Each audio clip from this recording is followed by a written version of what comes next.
বিশ্ব জ্বালানির আধার, মধ্যপ্রাচ্য এখন উত্তপ্ত ইরান ইসরায়েল যুদ্ধ পরিস্থিতিতে,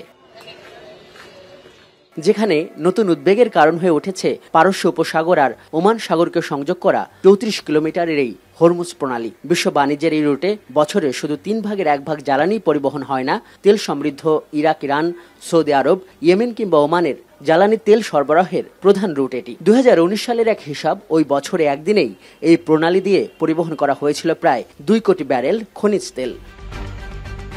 বিশ্বমানের থার্মিক্স রড, সালাম স্টিল থার্মিক্স, দেশের একমাত্র থার্মিক্স রড।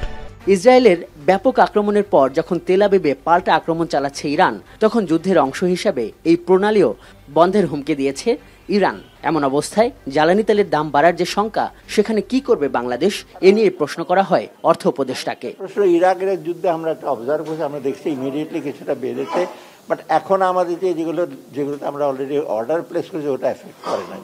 আমরা অবজার্ভ করছি এই যে গ্যাস প্রাইস বা এলএনজি প্রাইস যদি বেড়ে যায়, এটা উইল টেক কেয়ার অফ। আজকে যেটা দিলাম ওটা ওল্ড প্রাইসে ওরা কোট করেছে, ভাগ্য ভালো যে ওই প্রাইসে আমরা পাবো। অর্থ উপদেষ্টা বলেন, যেহেতু এই প্রণালী বিশ্ব বাণিজ্যের জন্য গুরুত্বপূর্ণ, সেহেতু এই যুদ্ধ পরিস্থিতির দিকেই নজর রাখছে সরকার।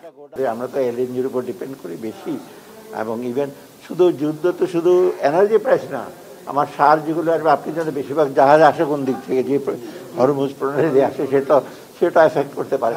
আমার মনে হয় এই জিনিসটা বেশি দিন চলবে না। মঙ্গলবারের সরকারি ক্রয় সংক্রান্ত সভায় জ্বালানি ও সার বিষয়ে কয়েকটি প্রস্তাবের অনুমোদন দেওয়া হয়েছে বলে উল্লেখ করেন অর্থ উপদেষ্টা। আজহার লিমন, এখন, ঢাকা।